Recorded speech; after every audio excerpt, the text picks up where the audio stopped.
Assalamualaikum warahmatullahi wabarakatuh. Perkenalkan, saya Friska Ina Syifalia, mahasiswi Ilmu Hukum angkatan 2024 dengan NPM 2412011060. Dan saya Adi Nazika, mahasiswi Fakultas Hukum Universitas Lampung dengan NPM 241201165. Kami dari kelompok 4 mata kuliah Hukum Ekonomi Bisnis yang diampu oleh Ibu Rilda Mulyarti SHMI.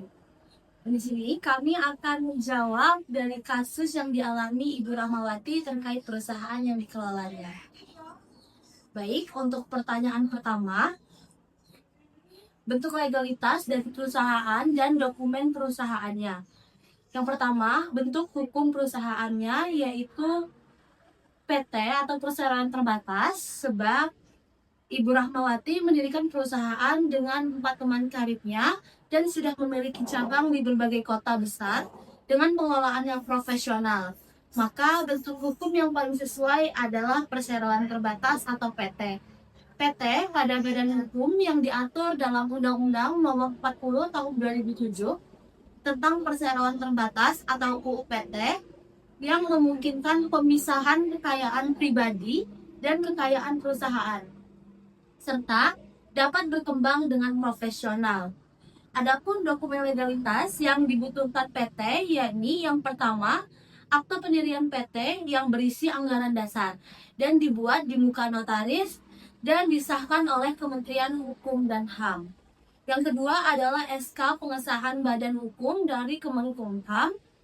Selanjutnya adalah nomor induk berusaha atau NIB melalui OSS. Yang keempat, NPWP dari badan. Yang kelima, izin usaha dan izin lokasi sesuai dengan bidang usahanya. Contohnya, izin usaha restoran dari dinas terkait. Yang keenam, dokumen ketenagakerjaan apabila Ibu Rahmawati dan rekan-rekannya memiliki pekerja karyawan, maka wajib melaporkan ketenagakerjaan. Yang ketujuh, dokumen lingkungan, misalnya AMDAL atau UKL, UPL bila diwajibkan. Nah, betul sekali teman-teman. Saya setuju nih kalau bentuk perusahaan yang dimiliki oleh Ibu Rahmawati adalah PT karena didirikan oleh 4 teman karibnya kan, jadi bukan perseorangan.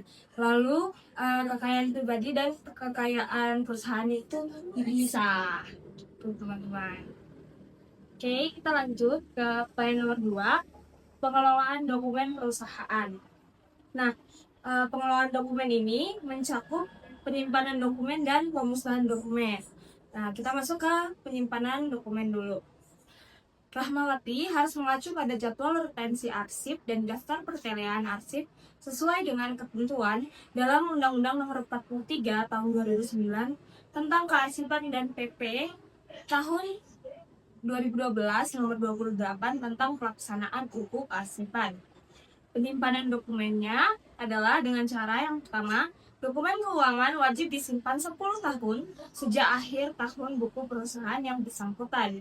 Yang kedua, dokumen lainnya jangka waktu penyimpanan dan ditetapkan berdasarkan dengan nilai guna. Jadi dapat kurang atau lebih dari 10 tahun. Yang ketiga, kewajiban penyimpanan tidak menghilangkan fungsinya sebagai alat bukti sesuai keterangan UU tentang kadaluarsa tuntutan pidana. Yang keempat, jangka waktu penyimpanan dapat disusun oleh perusahaan dalam suatu jadwal retensi yang ditetapkan dengan keputusan pimpinan perusahaan. Yang kelima, jadwal potensi adalah jangka waktu penyimpanan dokumen perusahaan yang disusun dalam suatu daftar sesuai dengan jenis dan nilai guna serta dipakai sebagai pedoman pemusnahan dokumen perusahaan. Dokumen harus dibuat secara tertib, fisik maupun digital, disimpan dalam sistem kearsipan perusahaan dan diberi klasifikasi berdasarkan tingkat kepentingan serta jangka waktu penyimpanan. Yang selanjutnya adalah pemusnahan dokumen.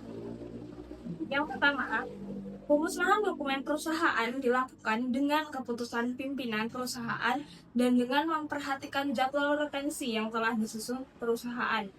Setiap pemusnahan dibuatkan berita acara dan daftar rincian dokumen yang dibutuhkan.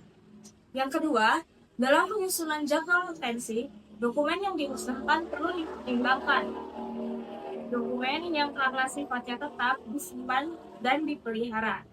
Yang ketiga, pemimpin perusahaan atau pejabat yang ditunjuk bertanggung jawab atas segala kerugian perusahaan dan atau pihak ketiga dalam hal yang pertama, pengusahaan dokumen dilakukan sebelum jangka waktu wajib disimpan.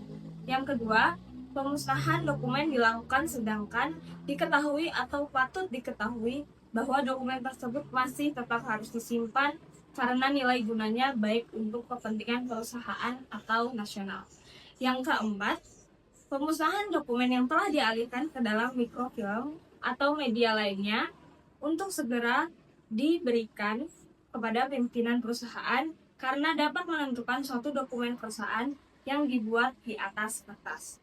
Pemusnahan dilakukan dengan berita acara dan metode yang aman, misalnya pencacahan, pembakaran, atau penghancuran secara digital.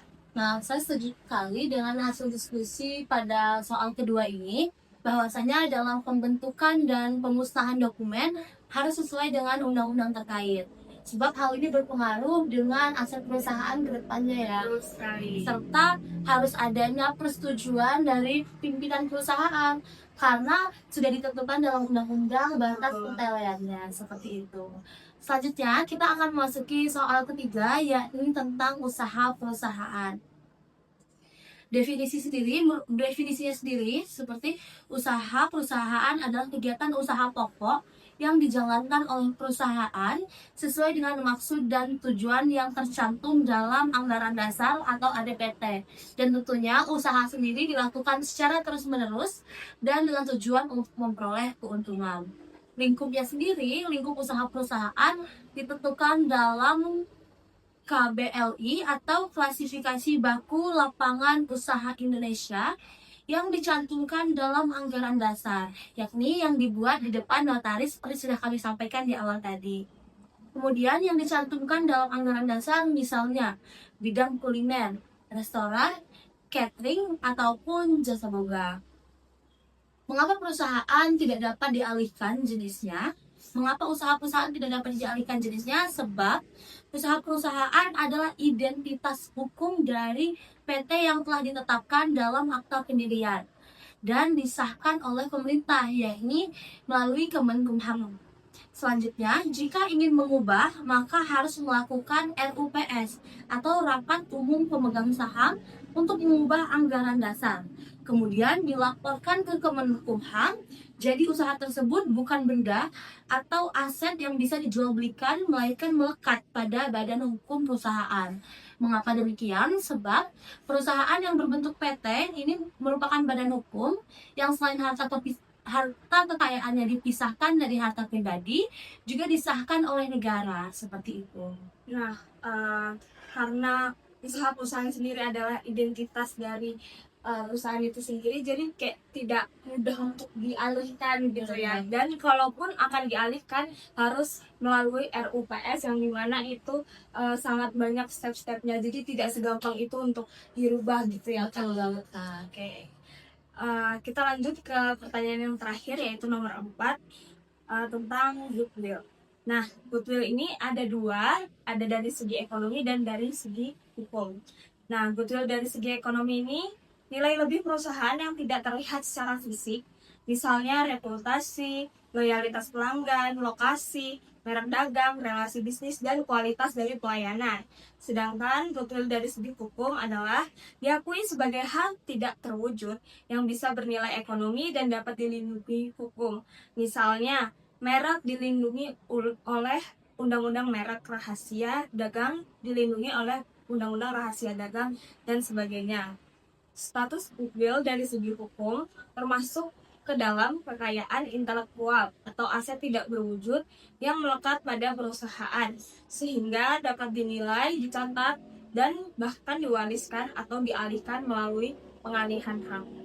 Goodwill perusahaan Rahmawati, di sini saya akan memberikan contohnya 5. Nah, contoh yang pertama adalah reputasi dan citra positif karena selalu taat hukum dan profesional. Yang kedua, merek dagang restoran yang sudah dikenal di kota-kota besar. Yang ketiga, loyalitas pelanggan karena pelayanan yang ramah dan kualitas makanan yang terjamin. Yang keempat, lokasi strategis dari cabang-cabang restoran yang meningkatkan aksesibilitas. Yang terakhir, sistem manajemen dan SDM profesional yang menjadi keunggulan di bidang saing. Goodwill ini membuat nilai perusahaan lebih tinggi dari sekedar nilai aset berwujudnya. Jadi kalau mau sukses dalam membangun usaha kita harus pandai-pandai ya Kak untuk mengelola segalanya. Iya, dan harus memiliki hubungan baik, bukan hanya hubungan baik dengan pelanggan, tapi juga hubungan baik dengan badan-badan hukum. Jadi harus tetap taat hukum, Kak. Jadi dalam pendirian perusahaan seperti yang dilakukan Rahmawati and Partners ini merupakan contoh pelaku usaha yang baik sebab taat hukum, kemudian mampu membuat citra yang baik sehingga usahanya dapat berjalan dengan lancar. Betul sekali. Demikian diskusi yang bisa kami sampaikan pada siang hari ini. Kurang dan lebihnya kami mohon maaf. Terima kasih. Wassalamualaikum warahmatullahi wabarakatuh.